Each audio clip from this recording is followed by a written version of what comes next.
Natandaan niyo po ba mga kababayan yung unang papasok ni Rodante Marcoleta? Di ba? Natandaan niyo po ba yung pinababasura agad-agad? Ha? Ni Rodante Marcoleta, Senador Rodante Marcoleta, yung impeachment ni Vice President Sara Duterte. Dahil ang pagkakasabi pa niya dito, kung natatandaan niyo po ito yung tungkol sa hilaw. Parang hinalintulad pa ni Rodante Marcoleta na hilaw na kanin. Alright?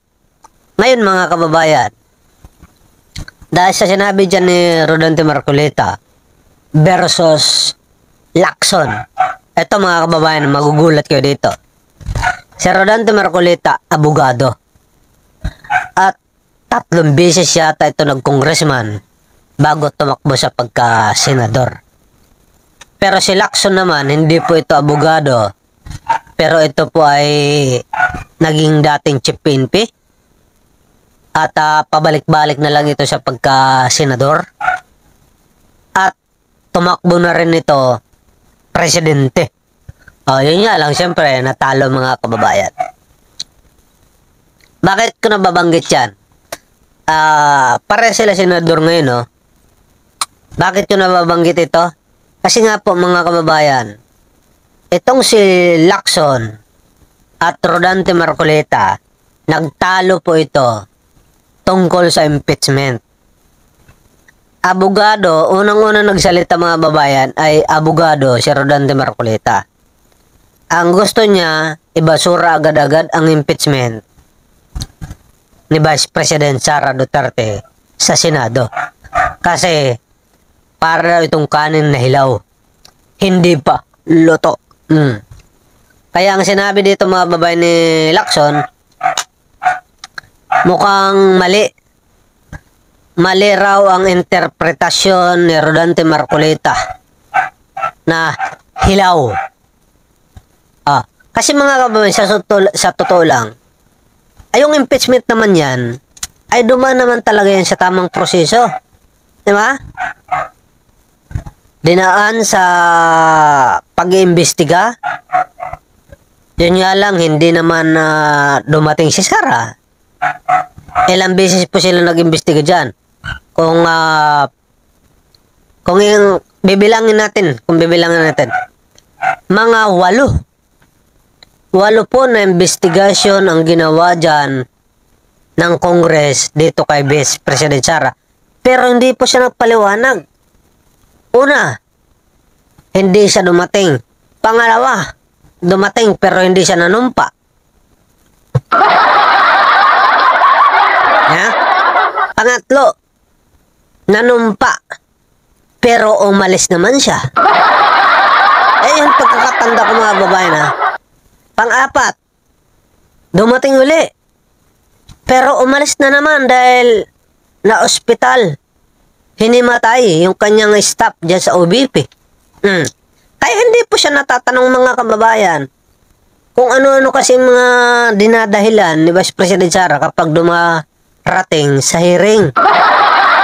Hindi marunong magtiis. Hindi marunong magtyaga kung kailan siya tatanungin. Hindi yung porket Vice President ka, pagsalang mo, agad-agad tatanungin ka?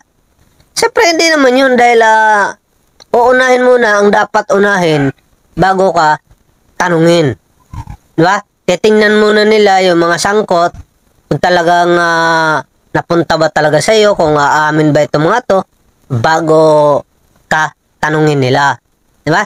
Yan ang nangyari dyan mga babayan. Hanggang sa nagkaroon nga ito ng butuhan sa Congress at ang bumuto nga dito mga babayan, higit 200 na congressmen.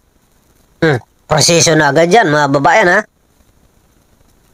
Nung iboto, boto na, nanalo na ang impeachment sa Congress labang kay Vice President Sara, ay agad-agad naman ito, mga alas 5 pa lang ng hapon, ay ipinasa na po ito ng Congress papunta sa Senate.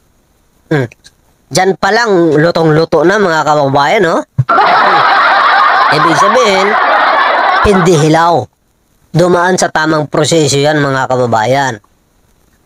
Yan ang hindi alam ni Rodante Marcolita kasi hindi pa naman siya senador that time na ipinasa ang impeachment sa Senado.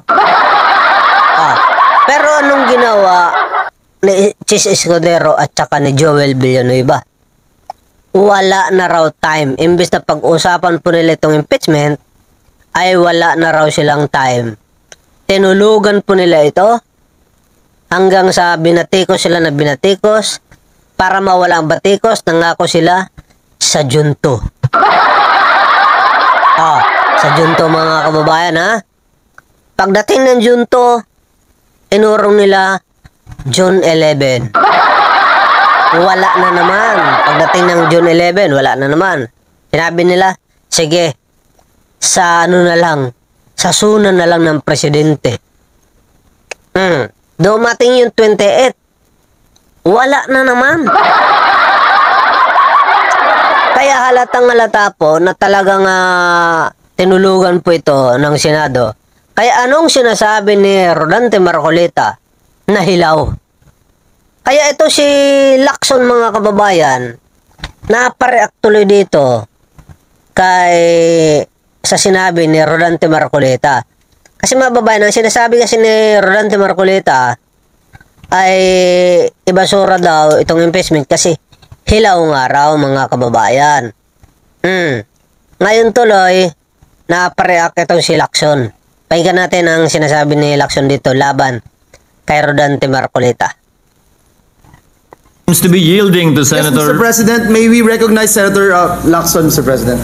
Thank you, Mr. With the President. permission of Senator Aquino, Senator Lacson is recognized. Thank you, Mr. President. Gusto ko lamang pong itama ang misimpression that may have been created by the interpretation of the Honorable Marcoleta do sa Section 135. Sabi niya, yung supplementary application of the rules of court. Basahin ko po yung Section 135, Mr. President. If there is no rule applicable to a specific case, the presidents of the Legislative Department of the Philippines shall be resorted to. And as supplement to this, the rules contained in Jefferson's Manual, Riddick's Precedents, and Practices and Hinds Precedents. Wala naman po ako nakita doon sa enumeration na rules of court. Di ba po sabi ng mga abogado, di ba yung expressio unius est exclusio alterius. What is expressly included excludes all others. So wala naman pong rules of court. Kaya gusto ko pong itama yung medyo hilaw pong interpretation ng ating Honorable Marcoleta. Maraming salamat po, Mr. President. Noted.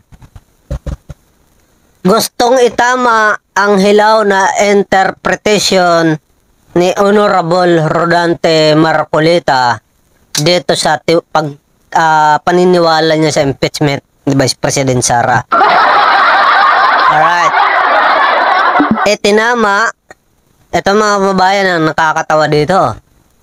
Itinama ng isang hindi abogado ang salita ng isang abogado na nagmamarunong. Yan ang napapala ninyo. Dahil abogado kayo, akala ninyo lahat ng paniniwala ninyo ay tama. Kasi kung tama ka, Rodante Marcolita, sir, bakit ka ikinorek ng hindi abogado? Siyempre lang mga kababayan, hindi ka tama. Ganun lang yun mga babayan, siyempre ang paniniwala ko dyan. Kung hindi ka tama, mali ka. Pustahan tayo dahil abogado ka, hindi ka amin na mali ka. At pitpitin pa yung mga daliri mo dyan. At pitpitin pa yung mga daliri mo dyan na hindi ka amin dyan na ikay mali. Kasi nga bakit? Dahil abogado ka. Alright mga kababayan, sa mga hindi pa po nakakapag-subscribe, subscribe na po tayo dyan at malay mo magustuhan nyo. Walang pilitan to, wala rin bayad dito libre lang po. Siyempre i-like nyo na rin at saka i-share. Alright, salamat po. God bless. Mabuhay ang bagong Pilipinas.